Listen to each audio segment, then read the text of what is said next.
we see the attempted purchase of Newcastle as part of the Saudi regime's attempt to sports wash their image.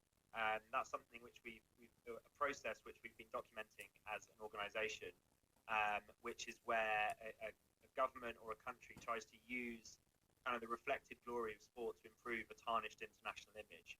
So the Saudis have a very poor reputation internationally, particularly from a human rights perspective. We know that it's one of the worst places in the world to be a woman or an LGBT person. They've airbrushed over the brutal killing of Jamal Khashoggi, the journalist who was critical of the regime.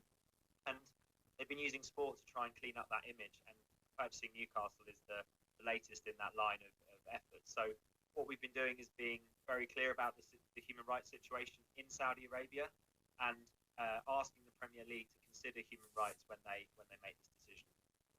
You mentioned sports wash. How powerful is football when a country can try to change their international image? How much can football contribute to that? Well, of course, football can be an enormous part of that. It's the global game. The Premier League is the most watched league in the world. And it creates an opportunity for a country like Saudi Arabia to start a different narrative about itself. So rather than it being about human rights violations, detention, imprisonment of peaceful women human rights defenders, or 180 executions, many by beheading over a year, the narrative starts to be about Saudi Arabia, the internationally focused country with big interest in sport and promoting sport worldwide. We've seen other governments and countries, Qatar and UAE, using sport in a similar way, and it's something that Amnesty has consistently spoken out about. The counter argument by some fans, is that the people who will be involved in the daily basis in the club, they are not the prince. What can you say about this counter argument, that there will be other people involved beside him? Well, of course, there'll be hundreds, if not thousands, of people involved with the running of Newcastle. We're not saying that all of those people are going to be in any way implicated in human rights violations. But what we are saying is that everybody involved with this deal, with Newcastle, fans and the wider footballing community, should be fully aware of who they're going into business with, the human rights record of Saudi Arabia, and what this takeover represents, which is not about business or football, but it's about sports washing. Muito bem, então de volta com o Premier League de casa. Você ouviu aí parte da entrevista da Nathalie com o porta-voz da Anistia Internacional, e ele, na verdade, ele transparece uma preocupação que de alguma forma toma conta da discussão sobre essa possível venda do Newcastle por 300 milhões de libras, né, Nathalie? Não é só dele a preocupação, não. A preocupação é de muitos daqueles que lidam, que trabalham com o futebol em diversas esferas. O Felix Jenkins, porta-voz da Anistia Internacional no Reino Unido, ele deixou bem claro que a Anistia Internacional ela não é contra a compra do Newcastle, e sim ela quer fazer com que todos estejam cientes quais são os propósitos desse negócio. É um termo em inglês que chama sports wash, que é uma espécie de lavagem de imagem. Você limpa a sua imagem, entre aspas, ou tem que usar o esporte para limpar sua imagem internacionalmente, né? E por todos os motivos que o Felix explicou, né, na entrevista, gera muita controvérsia, muita polêmica. Inclusive, esse processo de compra de um clube aqui na Inglaterra é um modelo de gestão muito diferente do que a gente está acostumado no Brasil, né? Então, por isso é importante a gente esclarecer. A Premier precisa aprovar a compra. Mas aí, no blog do Mário Marra, inclusive, tem uma leitura que eu recomendo bastante. Ele tratou um pouco desse processo de compra de clube e por meio de um advogado especialista em esportes, o Daniel Gay, que escreveu um livro que chama Done Deal, falando sobre esse processo de aquisição de clubes. E os critérios que a Premier League utiliza para aprovar ou não a compra de um clube, eles giram muito mais em torno dos aspectos financeiros, tá? É mais pensando em sustentabilidade, os participantes da direção não podem ter sido banidos de um outro clube ou de outra empresa. São todos critérios que giram mais em torno da sustentabilidade financeira. Quando se fala em outro aspecto, seria mesmo os dois critérios utilizados. Não pode ter violado os regulamentos de apostas e não pode ter acusação de violência ou ofensa sexual. São critérios que são checados quando um proprietário ou um grupo ou um consórcio, nesse caso, chega para comprar um clube. Não cita nada a respeito de direitos humanos ou de questões políticas, isso não é citado nos critérios listados. Então, de repente, é uma preocupação que já existiu em outros momentos, né, mas, de repente, também vale passar por rever esses critérios, porque a principal crítica é qualquer um que tenha dinheiro e que mostre viabilidade financeira para comprar um clube, para investir e para não falir esse clube, porque essa é a premissa principal na hora dessas checagens. Será que esse cara vai se desinteressar e vai falir o clube? Não.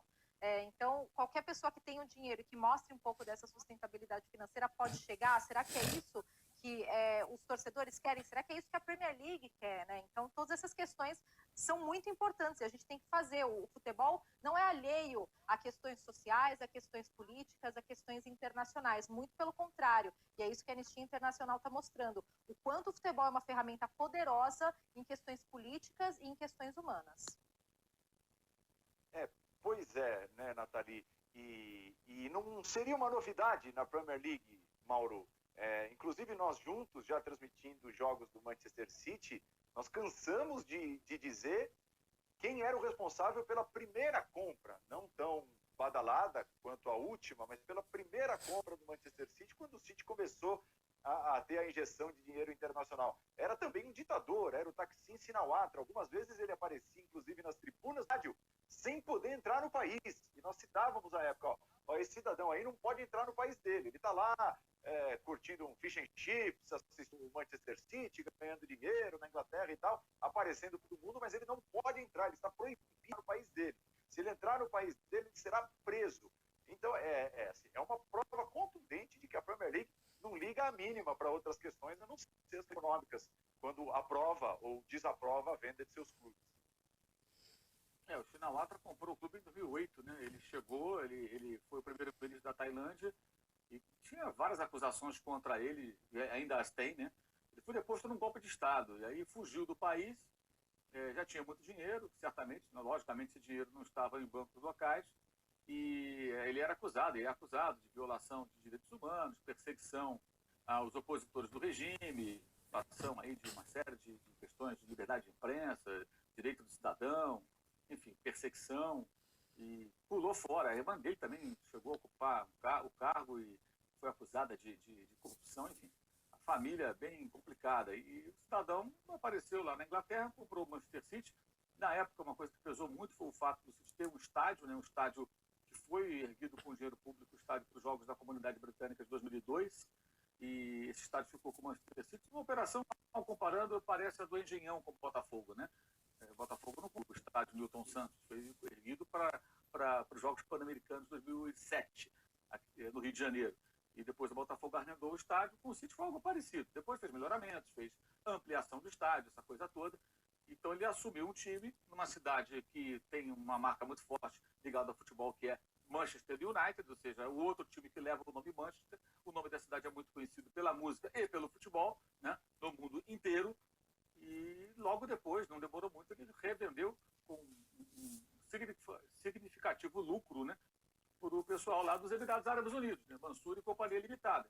Então já chegou e fez bom negócio e ficou tudo certo.